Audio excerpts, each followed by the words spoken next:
9:17 a.m., January 22nd, 1943, west of Point Cruz, Guadalcanal. Second Lieutenant John George lies belly down in the shattered ruin of a Japanese bunker, cheek welded to a walnut stock that half his battalion still thinks is a joke. 240 yards in front of him, a banyan tree rises out of the coconut grove like a stone pillar, 80-plus feet of tangled limbs and shadow. Somewhere in that mess, a man has been killing his friends. The air is already thick. Jungle humidity curls the edges of his map. Sweat runs into his right eye and stings. He doesn't blink. Through the 2.5-power Lyman Alaskan scope mounted on his mail-order sweetheart, he reads that banyan from top to bottom, left to right, one slow, careful sweep at a time. Behind him, back in the lines, men are trying not to look toward this broken bunker. In the last 72 hours, snipers hidden in these groves have killed 14 soldiers from the 132nd Infantry, water carriers at a creek, a scout on a patrol. A sergeant shot clean through the neck from a tree his squad walked past twice. The Japanese have at least 11 trained marksmen working this sector, scope-equipped Arisaka rifles, pre-dawn climbs, all-day patience. They own the trees. The 132nd's battalion commander has had enough. Last night he'd called George into his command post, jabbing a finger at casualty plots while the rain drummed on the tent roof. "I don't care what that thing is," he'd said, nodding at the cased Winchester. "Deer gun, toy gun, mail-order sweetheart. Either it kills my problem, or tomorrow you carry a Garand like everyone else."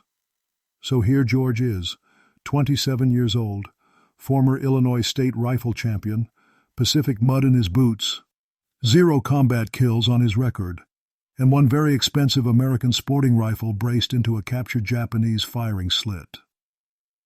The men call it his mail-order rifle, like it's a punchline. In the last 6 weeks, he has heard every version of the joke. Now he's betting 11 Japanese snipers and his own reputation that they were wrong. At first, the grove looks like it always does, a wall of trunks, lianas, and dapples of light. The jungle is never really still. Birds call, insects whine. A distant machine gun coughs twice and goes quiet again. George lets the noise blur into a background hum and waits for the only thing that matters, something that moves wrong.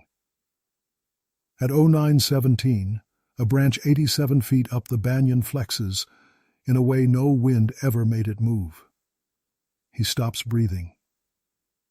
The scope's crosshairs settle on a dark fork in the branches, and slowly, like a photograph developing in a tray, the shape appears. A helmet, a sleeve, the ghost of a rifle barrel. The Japanese sniper is looking the wrong way, east, watching the trail where the Americans have been hauling supplies. George's men, the same men who called this rifle a toy. He shifts his aim 2 clicks right for the faint cross-wind, takes up the slack on a trigger he tuned himself years before this jungle existed in his world, and lets his lungs empty. If this shot is off, the man in that tree will live to fire again. If it's true, this will be the first of 11 snipers to fall in 4 days, and no one will ever laugh at his mail-order rifle again. He breaks the trigger. The Winchester roars. To understand how a civilian target rifle ended up deciding a jungle sniper war, you have to go back a few years and a few thousand miles. Before he was Lieutenant George, he was just John from Illinois, a quiet kid who could outshoot men twice his age. In 1939, at 23, he stood on the firing line at the Illinois State Championship with an M1903 that wasn't even his own, iron sights set for 1,000 yards. The older competitors had laughed into their coffee cups. "That kid, youngest in the match, he'll choke in the wind." He didn't. String after string, in mirage and gusts, his group stacked into the black. 6-inch circles at 600 yards, tight knots of holes at full distance. When the scorers tallied the cards, the youngest man on the line walked away with the title. That trophy money and 2 years' worth of National Guard pay went into one thing, A rifle that could do on demand what he'd just proved he could do in flashes. A Winchester Model 70. He ordered it like any serious hunter would back home, through a catalog and a dealer. Heavy barrel, crisp trigger, chambered in 30-06. Topped it with a Lyman Alaskan scope because he trusted that glass more than any service sight. Griffin Howe mount, so he could still run irons if the scope fogged. By the time it was built and shipped, the world had changed. Pearl Harbor turned hometown rivalries into something uglier. The 132nd Infantry Regiment was called up. Men who'd once argued about which county had the best barbecue now found themselves training to cross oceans. At Camp Forest in Tennessee, the armorer had pried open the crate with a crowbar, whistled low, and asked the obvious question. "This for deer or for Germans?" "Japanese," George had answered evenly, running his hand along the new steel. "I want to see them before they see me." The answer didn't land. The Army had just adopted the Semi-A. Automatic M1 Garand, 9.5 pounds of gas-operated progress, 8 rounds on a clip, no scope, plenty of fire for assaults and ambushes. To the officers, that was a real rifle. George's Winchester? Bolt action, 5-round magazine, civilian look. Captain Morris had stared at it like it was a stray dog that had wandered into formation. "You can carry that thing on your own time, Lieutenant," he'd said. "In this regiment, you carry a battle rifle." Then the division got orders for the South Pacific faster than the mail could keep up. When the 132nd shipped out, George's fancy Winchester was still sitting in a warehouse in Illinois, slathered in cosmoline. He crossed the Pacific with a standard-issue Garand on his shoulder, feeling naked every time he thought of the empty slot where his glass-topped bolt gun should be. On the troop ship, other men stripped and oiled their rifles. George wrote yet another letter to the quartermaster, asking, begging, that his sporting rifle be forwarded by military mail to the 132nd, wherever they ended up. 6 weeks later, on a muddy airstrip behind Henderson Field, a supply sergeant dumped a wooden crate off a truck and yelled his name. The word "fragile" was stenciled on the side in peeling black letters. Inside was a rifle nobody in his unit wanted to take seriously. In the next few weeks, that would change. The hard way. Late December 1942. The Marines, leaner and sharper than when they'd landed in August, were finally being pulled off Guadalcanal. The Army's 132nd was there to relieve them and to finish what they'd started. Henderson Field was in American hands. Mount Austin, the big hump the Japanese called the Gifu, was not. 500 entrenched men, 40-plus bunkers, ridgelines that turned every advance into a climb under fire. From December 17th to January 2nd, George's battalion bled for it. 34 men killed, 279 wounded, mud, rain, and rotted tree trunks that exploded into splinters under fire. Whole days where the only shots he fired were with his Garand, shoulder to shoulder in the line. The Winchester stayed in its case. No one had time or patience for experiments while they were prying bunkers out of Mount Austin slopes, grenade by grenade. By the time the western slope finally fell on January 2nd, the regiment was exhausted. They'd broken the main Japanese positions in the interior, but they had not cleared the coastal groves west of the Methodically River. Out there in the coconut and banyan stands around Point Cruz, the Japanese who survived Henderson and Austin had melted back into the trees. No trenches, no obvious pillboxes, just dark shapes in branches and occasional flashes from nowhere. Snipers. On January 19th, Corporal Davis, a man George had shared coffee with 2 days before, took 3 steps down to a creek with a string of canteens and never came back up. One crack, one neat hole. On the 20th, 2 men from L Company were shot off a patrol path they'd walked a dozen times that week. On the 21st, a staff sergeant died with a bullet through the neck from a tree his squad had already passed twice, eyes on the ground for mines instead of overhead for death. The pattern was clear to everyone. So was the fear. Men started ducking in them, open where they'd walked upright before. Water details went out with extra guards staring at branches instead of the brush. Casualty lists started to look less like combat and more like a ledger of one-sided executions. That night, beneath a canvas roof stained brown with mildew, the battalion commander sent for George. Maps were spread across a crate. Clusters of pins marked probable sniper activity. The colonel's jaw worked while he tapped the paper with his knuckle. "They're killing my men faster than malaria," he said bluntly. "Marines say you're the best shot in this outfit, that you got yourself some kind of fancy mail-order deer rifle. I don't give a damn what it cost you. Can it help me fix this?" George laid out the basics. Illinois state match, 1,000-yard experience, 6-inch groups at 600. The time he'd spent at Camp Perry, not just shooting, but tuning triggers, understanding what a rifle could do when you respected it. "The Winchester isn't magic, sir," he finished. "But with decent glass and good ammo, I can see what they're doing, and hit what they don't want hit." The colonel stared at him a long time. "You've shipped that thing halfway around the world," he said. "You've taken crap from every officer in this regiment over it.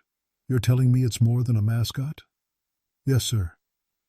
"You have until tomorrow to prove it," the colonel said. "You get 1 day in that bunker by Point Cruz. You bring me dead snipers, or you bring that toy back and trade it for a real rifle." George saluted, stepped out into the rain, and walked back to where his mail-order gamble was waiting. He didn't sleep that night.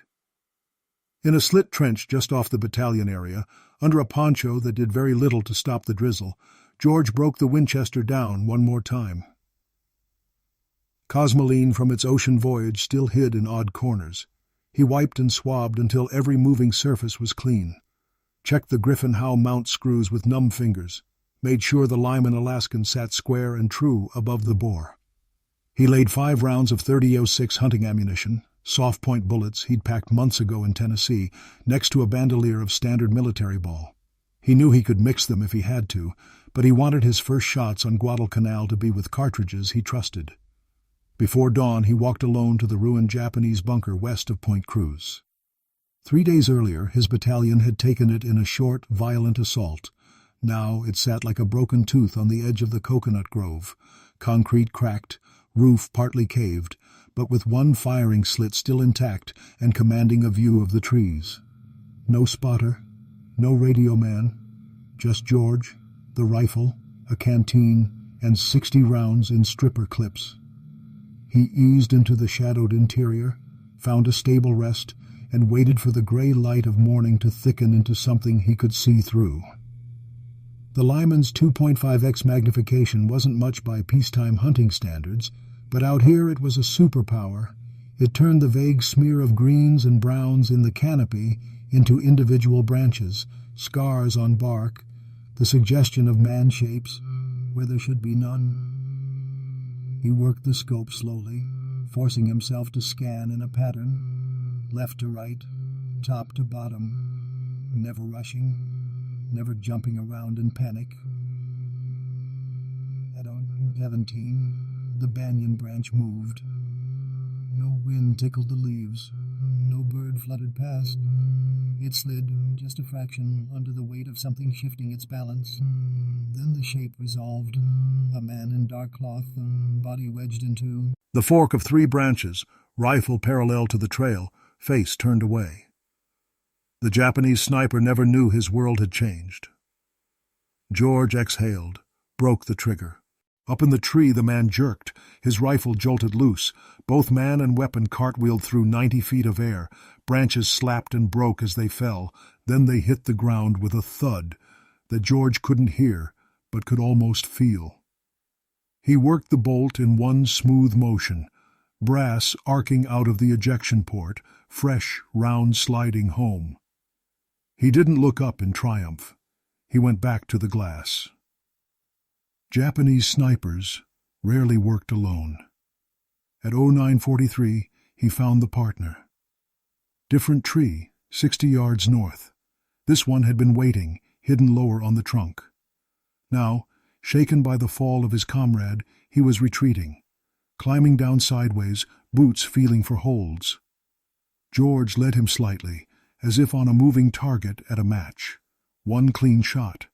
The figure pitched backward, arms flailing, dropping through branches in a different but equally final tumble. 2 shots. 2 snipers down. 11 was the number rumored in these groves. Now it was 9. By 11:21, the war remembered who it was dealing with. A Japanese bullet smacked into the sandbag 6 inches from George's ear, showering his face with dirt. He flinched sideways, body low, heart thudding. The shot had come from the southwest, different angle than his first 2 kills. He forced himself not to panic, not to lean out, looking for the muzzle flash that would make him the next corpse. He waited 3 full minutes, pressed against the bunker wall, counting slow. Then he inched back into his firing position and turned the scope toward where his nerves insisted the danger lay. It took 17 minutes to find the 3rd ghost, 3rd banyan from the left in a tight cluster of 5, about 73 feet up. The sniper had shifted positions within the same tree after his shot. Smart, but not smart enough to abandon the vantage point entirely. George centered what looked like a darker knot of shadow, trusted the pattern of angles in his head more than his adrenaline, and fired. The 3rd body slipped from the crook and fell silently. By noon, he had 5 confirmed kills. Word spread faster than he liked. Men started drifting toward the bunker in 1s and 2s, drawn by the stories. "Mail-order sweethearts earning her keep," someone said in the rear. George waved them away. Extra eyes meant extra movement. Extra movement meant extra chances for some unseen Arasaka to find a new target. The joking was already gone from their voices. Day 2 did not begin with drama. It began with rain. Heavy, Pacific, sheet rain that turned the jungle floor into a brown river and erased the world beyond 100 yards. At dawn on January 23rd, George was back in the bunker anyway, wrapped in a poncho that leaked at every seam, rifle laid across his forearms like something holy he refused to let get truly wet. For 2 hours, there was nothing to do but listen to rain drum on broken concrete and think about the men whose names he'd scratched, in small letters, in his notebook next to the word sniper. Davis, Moran, Hill, the sergeant in L Company whose name he'd never known, just top to his men. Rain is a sniper's enemy, and friend both. It spoils visibility, it blurs outlines, it also covers sound. Somewhere out in those trees, in the same hours George sat and waited, another man was climbing. At 08:15 the storm began to ease. A gray world took shape again. Palms reappeared. The banyans emerged from the mist like ghosts. By 08:45, the light was just good enough to work. He started his pattern again, left to right, top to bottom, no rushing. It was almost 09:12 when he saw the giveaway. Not a branch moving this time, but water. On a banyan about 290 yards out, longer than yesterday's shots, one limb was shedding drops in a different rhythm. Everything else around it still wept from the storm. But that spot? The water broke funny, like it was hitting cloth before it fell. Then the shape sharpened. A figure snugged into the fork, camouflaged by wet leaves Arasaka balanced. The sniper had used the rain as his cover, climbing in while everyone else's senses were dulled by the noise. It was a smart play, just not quite smart enough. George did the math almost without thinking. Extra 50 yards, slightly different drop. No time pressure. The Japanese sniper was settled, convinced his approach had been masked. The shows. It felt, in some ways, easier than the first of yesterday. The Winchester boomed, the figure slumped, then slid. As the body fell, a second form higher up twitched, either flinching or starting to move. He snapped his eyeline upward, hunting for a second target, but the canopy swallowed details again. This time there was no immediate partner kill. By midday, he had 3 more snipers on his tally, and something rarer, a miss. A shot he took at a hint of movement that turned out to be nothing more than a branch he'd misread. The bullet slapped wood, showered leaves, and nothing fell. In a war story, heroes often shoot 100%. In real life, your heart rate spikes when you see an illusion move. Your trigger finger presses when maybe it shouldn't.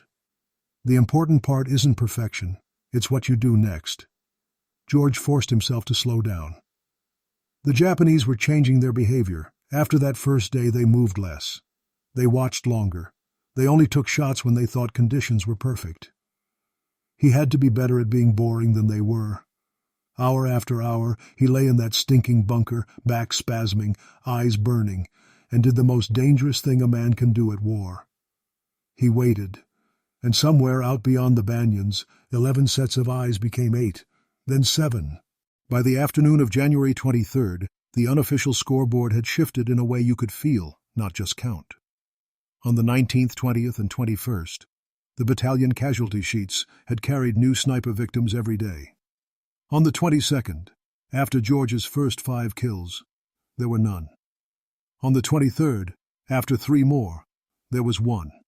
A graze, not a fatality. A private nicked in the arm who swore later he'd flinched because he'd started thinking about that Yankee in the bunker and dropped just as the Arasaka cracked. Out in the Japanese lines, the effect was different, but just as real. The first loss or two they could chalk up to bad luck, a careless movement, an unlucky branch. By the 6th or 7th man to fall out of a tree, patterns start to form in minds. Captured later, a fragment of a Japanese unit diary from the Point Cruz sector would read, "Enemy appears to have 1 specialist shooter, single shot, no warning, always from unknown position. Observation duty now considered near suicidal, men reluctant to climb, orders increasingly ignored." On the morning of January 24th, day 3 of the private war, George did something that would have made Gunnery Sergeant Henderson at sniper school nod in approval. He changed the pattern. For 2 days, he'd used the same bunker, the same frontal angle. Doctrine, and the colonel's comfort level, said it was a good position. Good cover, good view, known to friendly lines. Doctrine also said, if the enemy thinks they know where the threat is, they will focus their countermeasures there. So before dawn on the 24th, while the grove was still a silhouette against a dark sky, George took his Winchester and crawled. He moved 200 yards laterally along a shallow drainage ditch, dragging himself on his elbows until he reached a secondary shell hole he'd scouted on the 23rd. From there, the same trees presented different faces. Where ye? Sturday, a branch fork had been head-on. Now it was a side profile. Where one canopy had been a blank wall, now gaps overlapped. At 0840, he watched a familiar banyan, one he'd already emptied once, just in time to see a head appear where no head had been for 2 days. The Japanese, reasoning that lightning doesn't strike twice, had put a new sniper into a formerly safe nest. From this new angle, the man's concealment faltered. A sliver of cheekbone, a hint of cap, things you couldn't see from the old bunker flickered in George's scope. One shot. The man rolled sideways out of sight. A delayed thud at the base, then nothing. Kill 9. Midday brought what could have been his own death. A muzzle flash blinked in his peripheral vision just before the sound slapped the air. The bullet went low, throwing dirt over his boots instead of bone. He froze, feeling every heartbeat as a separate explosion in his veins. Then, in a small, disciplined act of courage, he did what snipers live and die on. He peered back into the killing ground from a fractionally different spot, looking for the one detail that didn't fit. He found it in a tangle of vines, sunlight catching on the metal ring of a Japanese scope, barely a halo of brightness. The man behind it had gotten greedy, leaning a little too far to confirm his hit. George put the crosshairs just below that gleam and pressed. Kill 10. The final sniper, number 11 by battalion intelligence estimates, took longer. He had learned from his comrades' deaths. He climbed at night. He fired rarely, and when he did, he shifted positions immediately. For half of January 25th, the grove was silent. Men on both sides knew someone was still out there. No one knew exactly where. The end, when it came, was almost anticlimactic.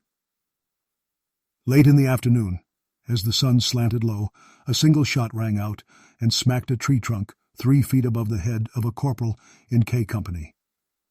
The man hit the dirt anyway, unhurt, cursing. George, already prone in yet another alternate hide, caught the tiniest puff of smoke in a mid-canopy crotch. There was no clear body, no rifle shape, just the ghost of breath in humid air. Home times, that's enough. He bracketed that wisp, trusted his 1,000-yard days in Illinois more than the imperfect picture in front of him, and squeezed. Nothing moved. Then, slowly, like a bundle unhooked, something dark slid down the trunk and hung there. Patrols sent to clear the area later found a small platform, a dead man, and an Arisaka rifle with a good scope. 11 Japanese snipers in 4 days. From that afternoon on, the battalion's casualty reports had a new and telling line. Sniper activity, negligible. When the smoke cleared over Guadalcanal and the war rolled on to New Georgia and beyond, no one put up a statue to the man in the bunker. There were bigger battles, flashier heroes, names more convenient for propaganda. But inside the 132nd, something had shifted. The same Captain Morris who had called the Winchester a sporting toy now made damn sure no one interfered when George requisitioned better optics, more ammo, or time on a quiet range between operations. Other officers who had chuckled, "Mail order, sweetheart," started asking quieter questions. How did you spot them in that light? What did you look for first in the trees? What made you move hides on the 3rd day instead of staying in that bunker? George answered as best he could, passing on the blend of civilian competition, instinct, and battlefield adjustment that had kept him alive and changed the casualty graph for his battalion from a rising line to a flat one. After the war, he went home with more than a ribbon bar. He carried notebooks full of observations about how Japanese snipers chose positions, how long they could stay motionless, what signs gave them away when they were tired or afraid, about how an army sometimes struggled to accept tools that didn't fit its standard issue molds. Some of those notes would later become lectures, at stateside schools, at post-war sniper programs that finally realized the value of trained marksmen beyond simple, good shots. Some would become chapters in a book by an unassuming former lieutenant about what it really felt like to lie in a wet hole trying to outthink a man you couldn't see. The Winchester itself survived. It didn't end up in a warehouse or a trash heap. Years later, it would hang behind glass in a regimental museum, its blued steel worn in places where one man's hands had held it through rain and fear. A small brass plaque beneath it read in, Model 70, privately purchased. Used by Lieutenant John George to eliminate 11 enemy snipers during the Guadalcanal campaign. What matters about that rifle isn't the brand or the glass or the trigger pull. What matters is what it represents. The idea that sometimes the best tool for a job isn't the one stamped on a government form. It's the one a thinking man brings because he knows what he might face. The story of "they mocked his mail-order rifle" isn't really about proving his comrades wrong. It's about the hidden cost of shrugging off individual initiative and the enormous payoff when leaders swallow their pride and say, "All right, show me." A battalion commander was desperate enough to take a bet on a toy. A lieutenant was stubborn enough to ship his rifle halfway across the world. 11 enemy snipers paid for that combination. Hundreds of American soldiers didn't. In a war defined by mass, divisions, fleets, tonnage, the little stories like this are easy to lose.